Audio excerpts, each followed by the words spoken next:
Bago ko lang na makita muna nila. Follower niyo ako ha, baka hindi nyo alam. Lagi ako nanonood sa mga vlog niya, grabe bro. So, ay ang aming... Ay, grabe to. Ba't 8,000 views lang to?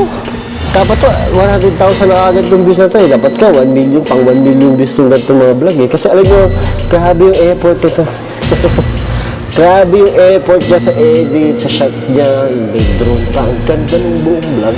Pero tuloy-tuloy mo lang siguro pag mga naka-50 video ka na, naganto ka ganda yung edit. Sigurado 1 million views na agad dyan. Sigurado naman, kilala niya, JM Barrera. Ang ganda ng vlog niya, grabe. Pupunta kami ngayon ng Pampanga!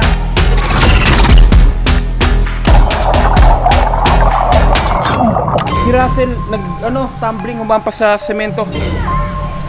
Bro, mga tissue.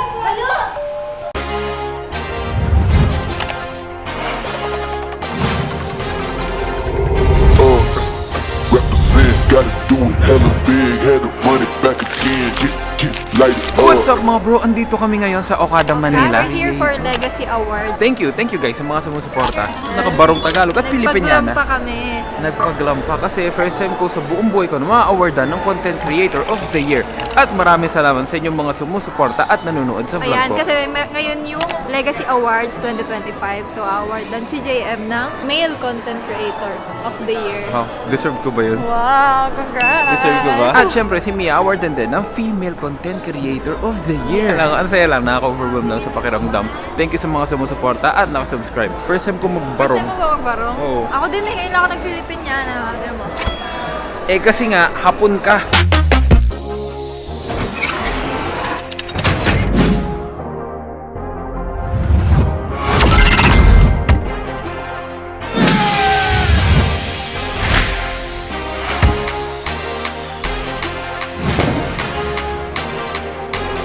Get light it up.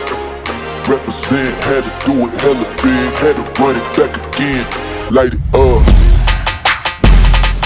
Hella big.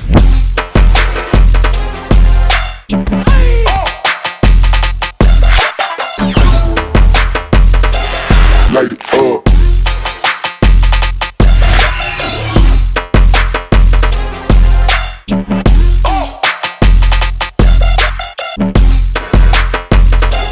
Light it up. Gotta do it.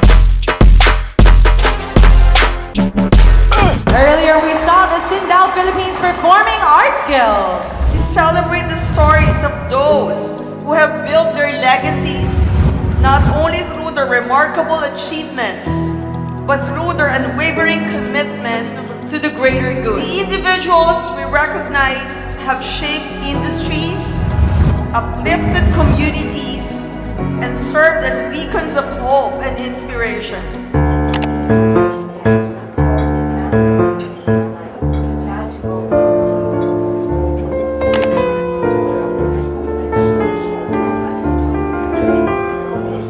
JM, come and join us. This is your moment.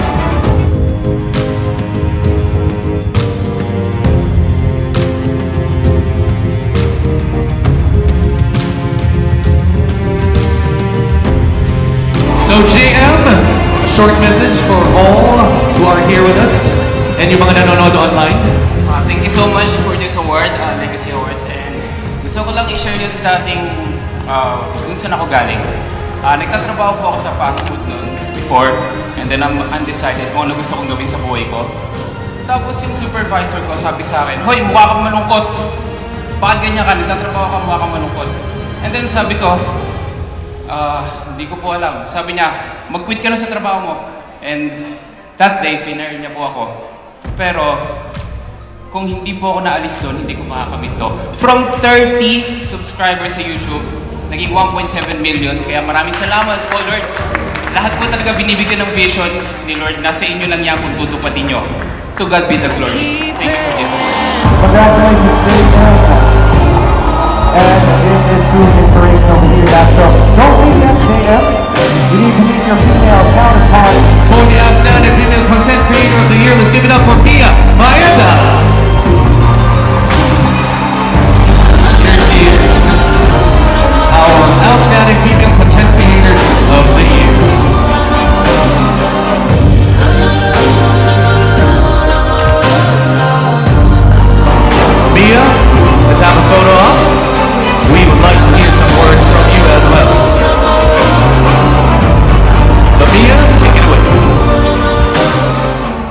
evening, everyone. Thank you so much, Legacy Award.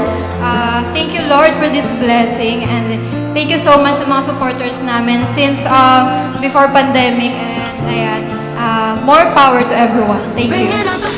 Congratulations once again! Looking for a hero, look inside the mirror. I find one. Oh, carry the hurt when it gets too hard. Pick it up, dust it off. When I fall down 11, I get up 12. Don't need nobody else. So guys, eto pala, gawa ng mga bata sa Marawi. Ayan, kaya sobrang special. Dinner time!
Itong pagkakataon na ito, gusto kong magpasalamat, malaking pasalamat sa aking Creator.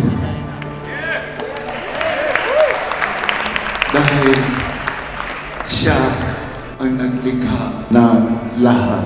Itong binigay sa akin na pagkakataon ay mahirap na kalimutan.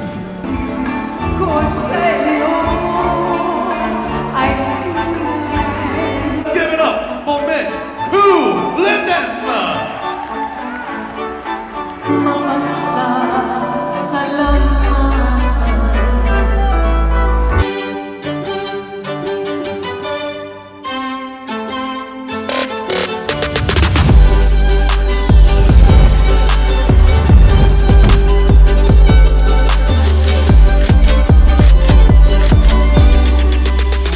So guys, nakita niyo yung mga picture niyon. Sobrang awesome. Syempre, Zorte Studios mga bro.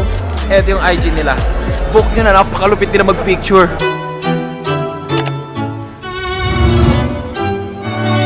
So guys, nauwi na kami. Maraming salamat po sa lahat na sumuporta, sa lahat na nagko-comment sa videos namin, lahat na nakasubscribe sa amin. Thank you so much. Sobrang laking tulong po ng appreciation. And maraming salamat talaga. Thank you sa lahat. Maraming salamat kay Ma'am Janet, kay Sel Wilfredo, maraming salamat po sa inyo. And sa mga na-meet namin doon sa event, thank you so much. It's been an awesome night and nakakapagod, tulog na kami. Hindi na namin natapos yung event kasi 12 na, sobrang traffic pa sa Cavitex. Yun, sobrang na-enjoy namin. Thank you so much. And especially sa'yo, dahil isa ka, kaya nangyari to. Kasi nakasubscribe ka, nagko-comment ka, at nakashare ka lagi sa mga videos natin. Sobrang na-appreciate ko. Love you all. Peace. And tara, sama kayo, may pupuntahan tayo. Grabe yung pakiramdam na nakatayo ka sa stage na awardan ka ng Most Outstanding Content Creator of 2025. Sobrang na-appreciate ko yung kaya maraming salamat sa inyo na nakasubscribe sa YouTube natin at inaabangan ng bawat upload natin. Thank you so much. Grabe, iba yung pakiramdam talaga. Kaya hanggang ngayon, hindi pa rin ako makatulog eh. At syempre, abangan yung next vlog. To, papakita ko sa inyo. Itutur ko kayo dyan, okay? Pero syempre, bago yun, hindi naman pwede matapos itong vlog na to nang hindi ko napapasalamatan yung mga taong to. Syempre, gusto ko lang sabihin dito sa mga taong to na Thank you. Salamat. At miss ko na kayo. Miss ko na tayo. At once again nga, salamat sa inyo. Alam niyo na siguro kung sino kayo. Pero syempre, obvious na. Pero syempre, gusto ko pa din na sabihin, maraming salamat at miss ko na kayo. Bruce ko, bros.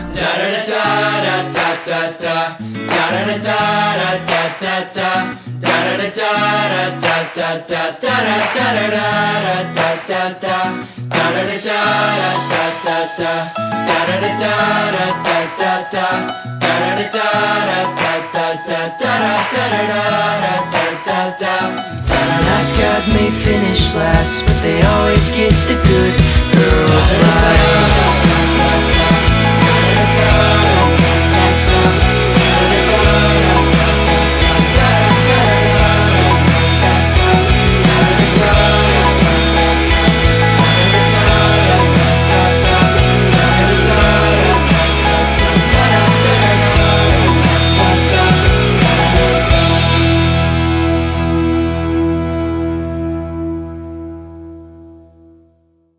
Sige yung tsura mo. Ha? Asan yung Pilipinyana mo? Wala na, inupad ko na. Hindi na ako Pilipino. Ay!